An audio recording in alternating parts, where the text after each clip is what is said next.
ranked choice voting makes sense, and we as a city need to prioritize the fact that voter participation in municipal elections is very low. Less than 26% participate in the last municipal elections. We need to get out, create a community conversation about why people are not voting, look to change that. We need to have some serious conversations about what those obstacles are. We need to have conversations about even year elections, term limits, and ranked choice voting. Now's the time for us really to get together as a community and say, why are we not voting? Why do we only have 26% of people participating in municipal elections? What can we do about it? Those conversations are going to be had in the neighborhood, and we're going to talk about those issues, and we are going to grow our voter participation because that's where democracy starts. Thank you. Same question, Mr. Einsman. I'm for ranked choice voting. That's all. Do you have reasons for your position?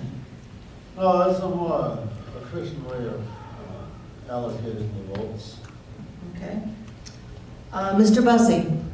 I continue to be firmly on the fence with ranked choice voting because I have the information and have talked to a number of folks about it, but I'm still trying to figure out if it really achieves the goals that it hopes to. I've heard from a number of folks, I hear from the ranked choice folks, that it does increase voter participation, but looking at the numbers in Minneapolis over the last 2 election cycles, the numbers were up, but they also had some very contentious and challenging elections in both the city council and the mayor's level.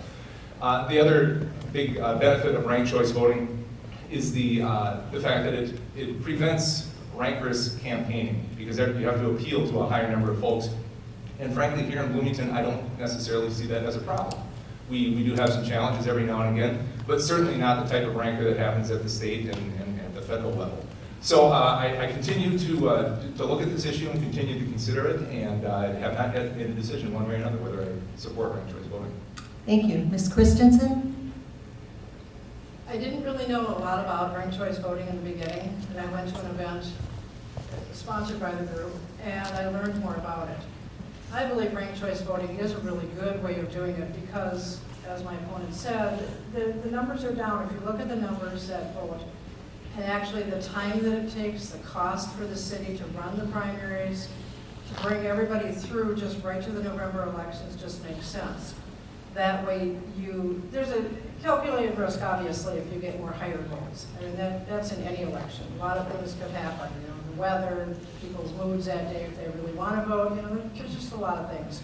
But that way, everybody moves through the election, stopping the excessive cost that the city has to open up every single precinct for a very small number of votes. So in that case, I'm approving ranked choice voting for the city. Thank you. Mr. Kulka? Thanks. I'm opposed to ranked choice voting. I understand the positions that it does promote sportsmanship within elections. However, I don't agree that that's the solution as far as raising voter turnout. I think there are other better solutions. Also, I feel that it might even detract people from voting based on some confusion that might happen as far as educating voters as to what ranked choice voting is, how it works, and I actually think it would deter a lot of people from coming out and voting, not to mention the expense of implementing such a program at the polling places and infrastructure and all of those things. Also, I feel as though the people that do get out there and vote, this ranked choice voting almost lends to the median vote and not the highest #1 vote getter, and I'm opposed to that. Thank you. We will move on to another question.